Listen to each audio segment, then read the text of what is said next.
बातम्यांचा बुलंद आवाज महा 24 तास।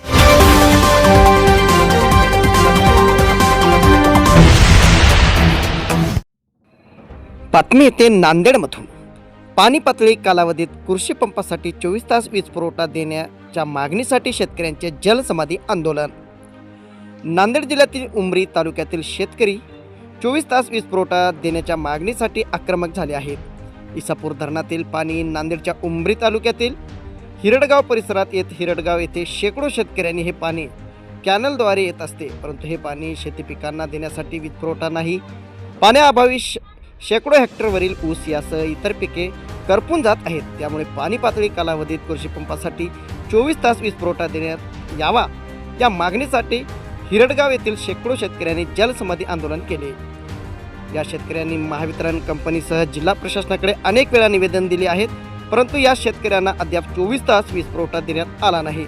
अखेर या शेतकऱ्यांनी शासनाला विरोधात रोष व्यक्त करत जलसमाधी आंदोलन केले आहे।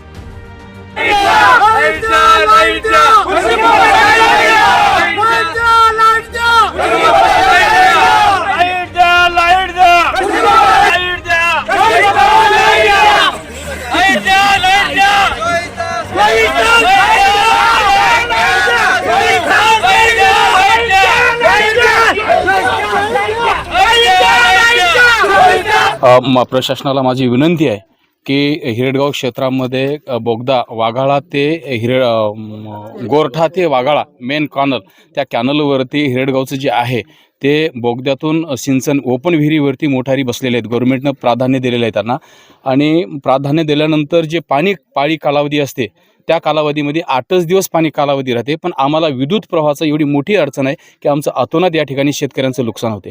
अंदाजे 100 हेक्टरच्या वर या ठिकाणी शेतकऱ्यांचं ऊस आहे।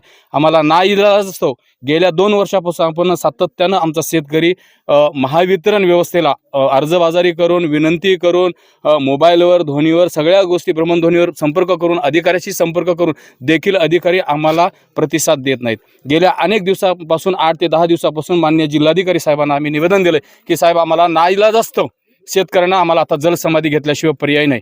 कारण महावितरणनी आम्हाला लाईट जेमतेम त्यांनी महाराष्ट्र शासनाचा त्यांनी असा नियम सांगितला आहे की 8 दिवस लाईट त्यांनी आम्हाला एका दिवसासाठी 8च तास लाईट देतात, पण त्याच्यामध्ये 2 तास लाईट ही गुल होते आणि शेतीसाठी ते पाणी आम्हाला उपलब्ध होत नाही, कमी पडते लाईट। आमची विनंती आहे की शेतकऱ्यांना की त्यांनी 24 तास आम्हाला पाणी कालावधीमध्ये आम्हाला त्यांनी 24 तास लाईट द्यावा। पाणी कधी कधी असते?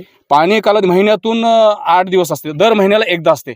आता त्यांनी 7 पाळी त्यांनी मंजूर केलेत गव्हर्नमेंटने, तर आम्हाला दर महिन्याला आमचं जे महावितरणकडे असते शेतकऱ्यांचं त्यांनी 8 तास त्यांनी प्रतिदिन देतात त्यांनी।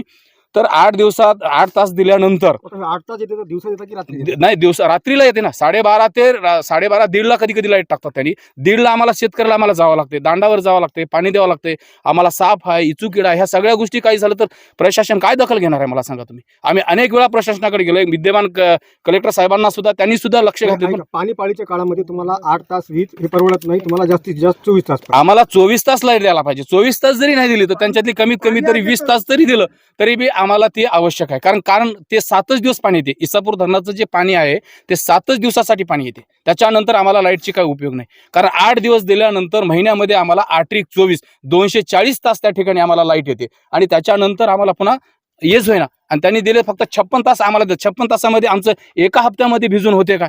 अजिबात आमची भिजून होत नाही। म्हणून आम्हाला शेतकऱ्याला आता 100 शेतकऱ्यांना आम्हाला जलसमाधी घेतल्याशिवाय पर्याय नाही। म्हणून आम्ही या ठिकाणी आम्ही सरकारला, प्रशासनाला विनंती करतो की अतिविशेष म्हणून विशेष भागमध्ये आमचा जे भाग आहे हिरडगाव क्षेत्र जे आहे ते बोगद्या खालून असल्यामुळं 8 किलोमीटरचा बोगदा आहे, आणि आमचं जे क्षेत्र आहे फक्त ते माळ टेकडीवर रान असल्यामुळं आम्ही ते जमिनीतून त्या ओपन विहिरीमधून आम्ही ते पाणी उपसा करतो, आणि त्याच्यासाठी आम्हाला वीज कमीत कमी तरी त्यांनी 20 तास तरी द्यायला पाहिजे। आम्ही 24 तास मागितलंय। तुम्ही महाराष्ट्राचं तुम्ही याला गणित लावता, ते महाराष्ट्राचं तुम्ही गणित लावू नका, कारण शेतकरी हा जगाचा पोशिंदा आहे। या महाराष्ट्र शासनाने बारकाईने लक्ष घातलं पाहिजे, गांभीर्याने घेतलं पाहिजे। शेतकरी मेलं तरच यांच्याकडे अंत्ययात्रेकडे येतात का हे लोक? मला माझी विनंती आहे या प्रशासनाला विनंती आहे की यांनी गांभीर्याने घेतलं पाहिजे. शेतकऱ्यांचा प्रश्न, सोयाबीनला भाव नाही, कापसाला भाव नाही, पाणी पाळायचं पाणी पाळीमध्ये तर साहेब आमचं अतोनात नुकसान आहे. ऊसाचं पूर्ण आमचं अतोनात नुकसान झालेलं आहे. आम्ही माननीय तहसीलदार साहेब सुद्धा विद्यमान आले होते, पाहणी केलेत, अतिशय गांभीर्य आहे म्हणले. माझ्या जर हातात असतं तर मी दिलं असतं म्हणले. एसी साहेबांना भेटलो, एसी साहेब सुद्धा बोलायला तयार नाहीत. आम्ही त्यांच्या चेंबरमध्ये काल गेलो होतो मी, त्यांनी म्हणले मी देऊ शकत नाही म्हणले, नो म्हणून आले त्यांनी इंग्लिशमधून. चुकीचं आहे. आम्ही शेतकरी राजा, जगाची पोषणात आम्हाला बाकीच्या गोष्टी कट करा. बाकीचं क्षेत्र आहे आम्हाला महिन्यामध्ये जवळपास 240 तास युनिट होते, तर त्याचं आम्हाला फक्त 8-10 दिवसामध्ये द्या ना, 10 दिवसात. त्याच्यानंतर आम्हाला तुम्ही देऊ नका. आमच्याकडून कुठलं हमी पत्र आहे ते तुम्ही घ्या. बरं, आम्ही कोणतं थकेत असेल तर सांगा.